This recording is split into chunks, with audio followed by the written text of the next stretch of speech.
some resolution with the NCAA, but still it seems as if there's a bit of ways to go before Tennessee is completely cleared of any wrongdoing under Jeremy Pruitt. But we did get a statement from both the NCAA and Ross Ellinger of Sports Illustrated that's been on top of this the whole time. And Caleb, it appears as if the NCAA has been able to identify 4 coaches that definitely stepped over the lines of NCAA rules under Jeremy Pruitt, and those coaches have drawn the ire as I wonder what their careers will end up being, as things were pretty insane. But let's talk about the 4 coaches first before we get to where Tennessee stands.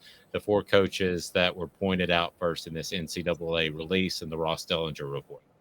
Yes, and just for those of you who are seeing this, we did this. This news came out right as our show ended, and so this is breaking. We're reporting on this and learning about it in real time as much as you probably are. But it sounds like the 4 assistants, they have reached an agreement, a resolution with the NCAA, and are expected to receive multi-year show cause penalties. Those assistants are former inside linebackers coach Brian Niedermeyer. That one's not shocking. He was probably the most prominent of all the scandals, and I think he won National Recruiter of the Year one year with 247. Yeah. He was considered one of the brightest young recruiters in the nation. Yeah, and now we see why. I don't know why. Yeah. And the other on-field assistant was outside linebackers coach, Shelton Felton. So the linebackers were doing all the cheating. No, I'm kidding. But Shelton Felton also got in trouble. He was only there for a year, funny enough, but well, both of those 2 coaches would have been directly under Jeremy Pruitt as a defensive coach, too. So maybe that's how they learned to sidestep or step over NCAA rules. So who else we got? That's true. Director of Player Personnel Drew Hughes and student assistant Michael Magnus. The show calls penalties are 3 to 5 years in negotiated resolutions that they struck with the NCAA. So it sounds like they have all agreed to their show calls penalties and reached an agreement with the NCAA on those penalties. So let me explain real quickly if you don't know what a show cause penalty is. A show cause penalty does not mean you can't coach in college. What a show cause penalty means is that if you're hired by a college, that college has to show cause of why you are fit to be a college coach.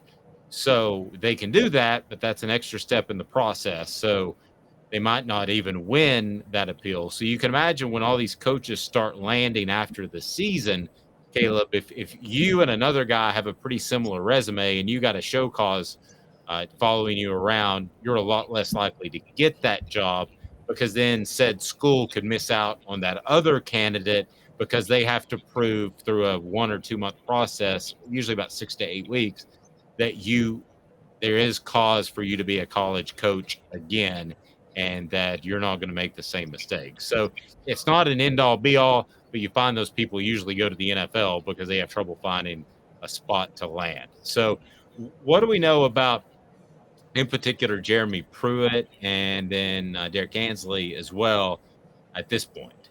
Yeah, and funny enough, we were just talking about Derrick Ansley earlier, landing a defensive coordinator job with the Chargers on the show.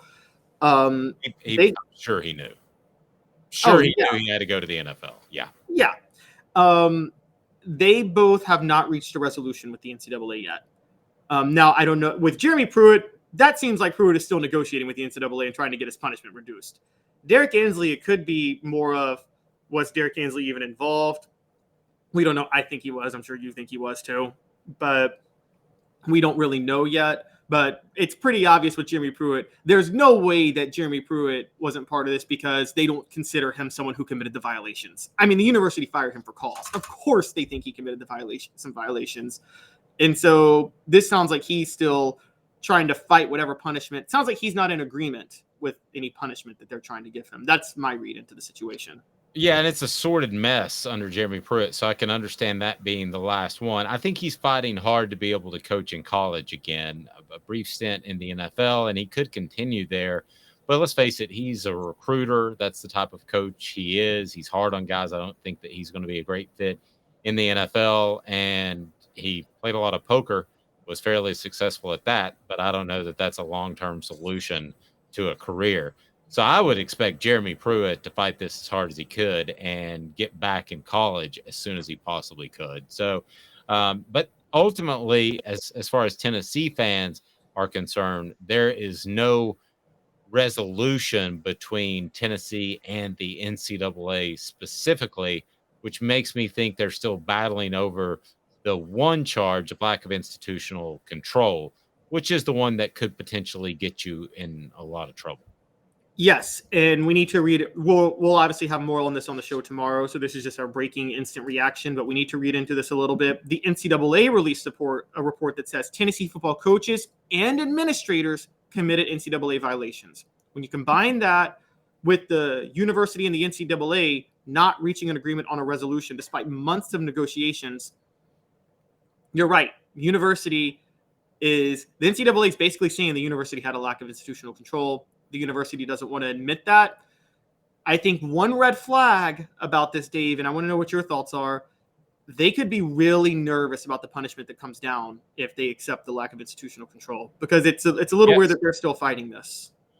Yeah, that typically means, and listen, they're as inconsistent the NCAA is as any organization out there. Okay, so I don't take this as gospel, but that typically means something along the lines of maybe restricted recruiting time to possible scholarships or a postseason ban. Typically, when you go to that lack of institutional control, that is kind of the big jump. Now, Tennessee's retort is going to be, none of those dudes are here anymore, from the administrators to Philip Fulmer, the AD, to the head coach, to all the guys you're talking about. And I think that is a strong retort. But let me play devil's advocate. If you're the NCAA, how do you ever punish anybody if they just fire everybody left and right? So I don't know how they judge this. Somebody's going to get treated unfairly. I can promise you that. But ultimately, I think that Tennessee has done everything they can, including, and some people think this is a reach, but I don't think so. Suspending Tony Vitello was a sign of just kind of tipping your cap at the NCAA. We got you. There's a slot thing going on. We're going to sit him for 3 games. Might be a non-revenue sport. Might not really matter. They swept Dayton, but they did that, and I think that's a sign that Tennessee is doing their best to work with the NCAA. I agree. I think so too. There could be another part of this, and this is I'm going to throw I am going to throw one person under the bus, and I'm going to say there's one person who's unfairly going to be treated fairly in this, and that's Philip Fulmer. The university never should, if they want to say this was not part of our institutional control, we got rid of everybody, they never should have given Fulmer the opportunity to step down and retire. He deserved the same treatment as an athletic director that Jeremy Pruitt got as a head coach. And I don't care what he did for the university on the field. And I think that hurt their case. Yeah, I think it got emotional. I think he came to them as a guy that was going to help as an advisor, when all along he wanted to be the AD, and he secured the AD role, and there was nothing on his resume that would indicate that he would do a good job at that.